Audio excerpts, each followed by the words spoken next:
hear some pads popping for the second round of high school football playoffs. We have a look at the game of the week, plus the other teams in action tonight, straight ahead. But first, with the end of the work and school week here, Gabe says our reward for a job well done lies in the weekend forecast. He's back with those specifics next. Community Spotlight is sponsored by Down East Heating and Air Conditioning. First Alert Traffic is sponsored by Andrews Mortuary and Crematory, welcoming a season of thankfulness for our families and friends. This is a WECT Cape Fear Business Break. Today we are in the studio talking with LaQuana Montgomery and Vanessa McNeil with Life of Giving Charity. Thanks to you both for being here. Thanks for having us. Now let's first talk about Life of Giving Charity and what that is.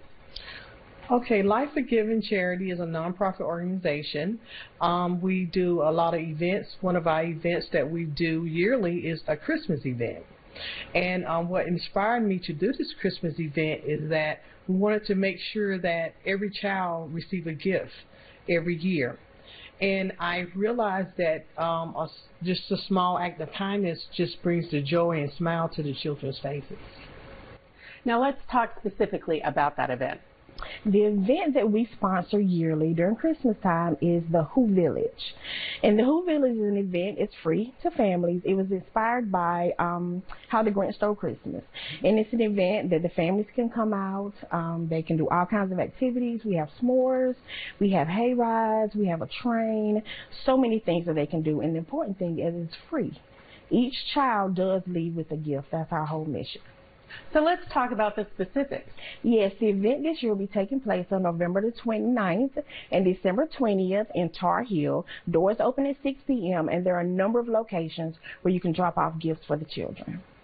And this event has grown year after year. Yes, it has, Megan.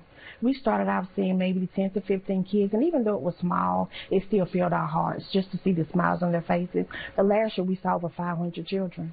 Anything else you want our viewers to know? Yes, we need your help. Please donate to make sure that every child that attends this event receives a toy. This has been a WECT Cape Fear Business Break. Here's your forecast from the First Alert Weather Team. 6:45, let's jump right into it here in about 3 minutes or so. Large-scale pattern for you with an upper-level trough now moving away from the New England states. In its place will be a warm ridge off to the south and west of the Carolinas that will help to keep temps at or above average through the next 7 to 10 days. It's also going to steer away a lot of chances for rain. That will be until we get to the end of next week. A couple of stronger troughs nudging in, and so that means rain chances go up, means temps come down a little bit as well. Temps down a little bit compared to yesterday, likely middle, maybe upper 60s for highs in the afternoon. Lots of sun, though, and clear skies for us tonight.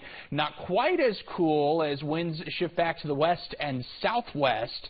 So that does help us out a little bit, but still brisk first thing in the morning, and then say hello to those lower and middle 70s come the afternoon. Clouds eventually going to pick up through the late afternoon and stick around through at least the first part of sunset. That will help to keep some of those overnights a little warmer, too, heading through the weekend. All in all, a great-looking weekend forecast. Hope you can take advantage of it by being outside. Easy Pro Express First Alert Sky Cams from Wilmington to Whiteville to Elizabethtown to Belleville to Southport, all in the upper 30s.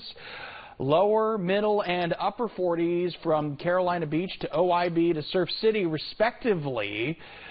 No showers, no clouds really to speak of, except off to the south. They're continuing to thin out. You check out the horizon, you might catch a glimpse of some of those high-level clouds. Latest drought report coming out yesterday.